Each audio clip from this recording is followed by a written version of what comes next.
नमस्कार। Esoteric traveller में आप सभी का स्वागत है। आशा करती हूँ कि आप और आपका परिवार कुशल मंगल होंगे और सुरक्षित होंगे। जिस तरह का माहौल विश्व भर में चल रहा है, उसे देखते हुए तो लगता है कि यदि आप और आपका परिवार सुरक्षित है तो इसके लिए आप कृतज्ञता व्यक्त करें, क्योंकि विश्व के हर हिस्से में युद्धजन्य स्थिति है। छोटे छोटे बच्चों को बॉम्ब और गन जैसी चीजों से आहत होना पड़ रहा है और कोई राष्ट्र दूसरे राष्ट्र को समझने की कोशिश नहीं कर रहा। ऐसे में भारत देश जब विकास की ओर तेज गति से बढ़ रहा है तो सारी दुनिया की नजरें भारत भूमि पर गड़ी है। जो हादसे कोलकाता, बदलापुर और देहरादून में हुए, उनकी वजह से हमें शर्मिंदा भी होना पड़ रहा है। यह बात सत्य है। भले ही युद्धजन्य स्थिति में भारत ना हो, लेकिन महिला सुरक्षा पर देश के प्रमुख नेता और न्याय व्यवस्था को कठोर कदम उठाना बेहद ही जरूरी है। साथ ही अपने खुद के घर में अपने बेटों को नेक मानसिकता में पालना भी बेहद जरूरी है, ताकि भविष्य में वे अपने समाज में स्त्री को सुरक्षित महसूस करा सके। देश केवल कायदे कानून से नहीं बदलता, प्रत्येक व्यक्ति की मानसिकता से एक समूह और एक समूह से समाज बनता है और समाज से राष्ट्र बनता है। तो यह हर माता पिता की जिम्मेदारी है कि वे अपने घर में अपने बेटे की परवरिश किस मानसिकता से करते हैं। आध्यात्मिक साधकों को कुछ बताने की जरूरत बिल्कुल नहीं है, लेकिन वे जिस समाज का हिस्सा है, उनकी उस समाज के परिवर्तन के प्रति जिम्मेदारी भी अब दुगनी हो जाती है, क्योंकि वो नॉर्मल मनुष्य प्राणी से उन्नत पद पर विराजमान होते हैं। यह सब मैं आपसे क्यों कह रही हूँ? यह सवाल आपके मन में है तो आपको बता दूं कि भारत में एक के पीछे एक हुई इन क्रूर घटनाओं के बारे में सुनकर मेरा मन द्रवित तो हुआ ही, साथ ही मैं दूसरे राष्ट्रों में भारत के प्रति घृणित भाव और प्रतिक्रिया लोगों के मन में देख पा रही हूँ। विदेश में हर कोई इन घटनाओं के तथ्य अपने सोशल मीडिया द्वारा पोस्ट कर रहा है और उस पे ढेरों कमेंट आ रहे हैं कि भारत कैसा असुरक्षित देश है। एक ब्राजीलियन इंटरनेशनल टूरिस्ट कपल को भी सेक्सुअल हरासमेंट का सामना करना पड़ा 5 महीने पहले। ये घटना इतनी घृणित थी कि विश्व भर में इसकी निंदा की गई। भारत में भले ही इन जैसी घटनाओं पर पर्दे गिर जाते होंगे, लेकिन दुनिया इन जैसी वारदातों को सुनकर भारत देश जैसे आध्यात्मिक और सांस्कृतिक धरोहर के राष्ट्र को बहुत ही हीन नजरों से देखती है, जिसका परिणाम दूसरे देशों में स्थायी भारतीय बांधवों को भी झेलना पड़ता है। क्यों हो रहा है ये सब दुनिया में? भारत जैसी पवित्र भूमि पर, जहाँ शिव और शक्ति का वास है, जहाँ बुद्ध और आदि शंकराचार्य जैसे पवित्र गुरु चले हैं, वहाँ क्यों इतना घृणित घटनाओं का अंधकार फैल रहा है? इसका उत्तर देने के लिए शायद संपूर्ण साल निकल जाएगा, लेकिन मोटे तौर पर कहूं तो इस अंधकार को दूर करने का उपाय अपने आप को स्वच्छ करो और अपने कर्मों की निर्जरा ध्यान द्वारा करो, और अपने परिवार को भी अध्यात्म के मार्ग पे चलना सिखाओ, ताकि आपसे जितना हो सके आपका कंट्रीब्यूशन समाज के प्रति हो सके वो मिल जाए। यह बहुत ही महत्वपूर्ण बात है कि ये एक रात में या चंद सालों में होने वाली बात नहीं है कि बदलाव आ जाएगा, लेकिन हाँ, कहीं तो बदलाव की शुरुआत होगी, और इस बदलाव की शुरुआत हर व्यक्ति को अपने आप से और अपने परिवार से करनी होगी। जब इन सारी घटनाओं के बारे में मैं सोचती हूँ तो मुझे एक प्रमुख बात ध्यान में आती है। जिन मूल सिद्धांतों पर हमारा भारतीय समाज ख्यातनाम है और आधारित है, जैसे कि सत्य, अहिंसा, दया, करुणा, वही धीरे धीरे नष्ट हो रहे हैं। करुणा का महत्व इन सभी मूल तत्वों में सबसे अधिक है।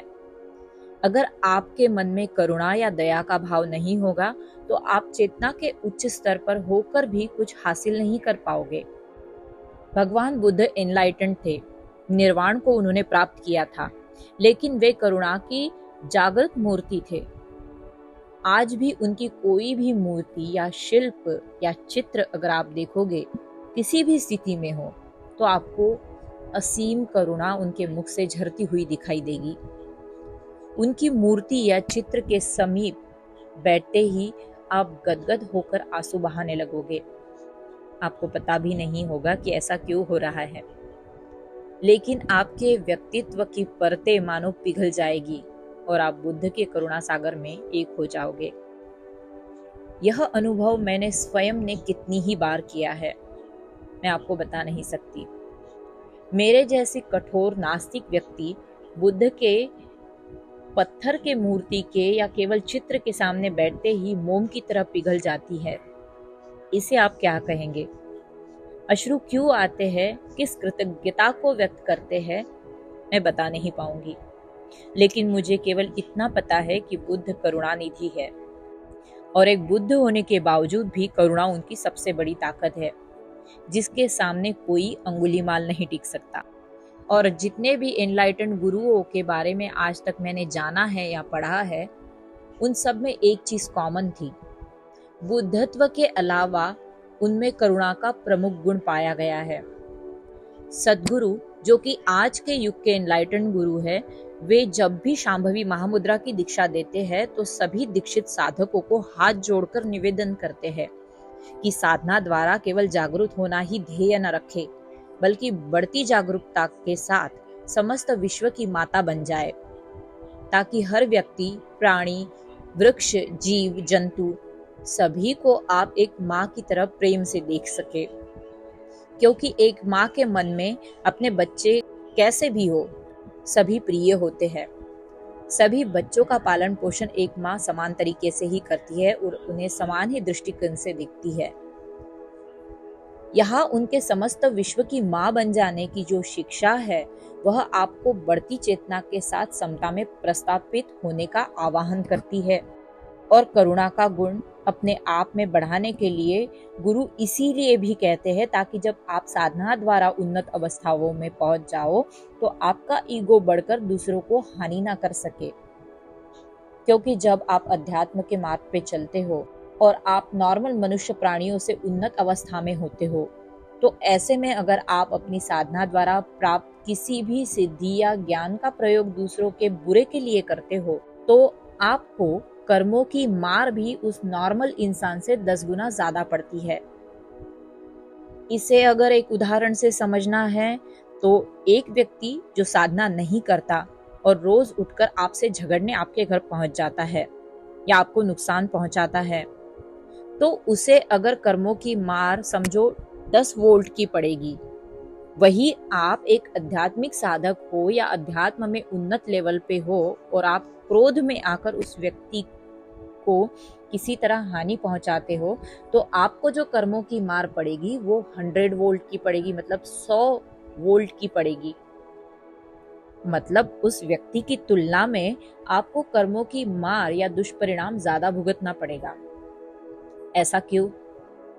क्योंकि आप उस बेवकूफ व्यक्ति की तुलना में अधिक समझदार और उन्नत है, और आप उन्नत होकर भी उस व्यक्ति की मूर्खता की लेवल पर आकर उसे वैसी ही प्रतिक्रिया देते हैं, तो आप महामूर्ख साबित होते हैं। तो आपका बख्शीश भी आपको महामूर्खता की लेवल पर ही मिलता है। तो यहाँ पर आपकी चेतना, आपकी आध्यात्मिक समझ के प्रति आपकी जिम्मेदारी बढ़ जाती है। दूसरे के प्रति आप एक आध्यात्मिक साधक होकर भी अनजाने में गलत बात करना, बुरे इंटेंशंस रखना या किसी व्यक्ति को हानि पहुंचाने की कोशिश फिजिकली करना, यह आध्यात्मिक साधक के लिए पतन का कारण बनता है। और इन्हीं चीजों को टालने के लिए बुद्ध आपको करुणा का मूल्य धारण करने के लिए कहते हैं, या सद्गुरु आपको विश्व की माँ बनने के लिए कहते हैं, ताकि आप बायस होकर अपना साधना और कर्म ना बिगाड़ ले। आज की वीडियो की शुरुआत में जिन विषयों की मैंने चर्चा की, वह घटनाओं के घटने का कारण ही यही है कि मनुष्य अपने अंदर की करुणा खो चुका है। उसका परिणाम है कि वह पशुओं से भी नीचे गिरता जा रहा है। सिर्फ मनुष्य जीवन प्राप्त होना ही काफी नहीं है, मनुष्य के जैसे उच्च कॉन्शियसनेस के साथ जीवन जीना भी आवश्यक है।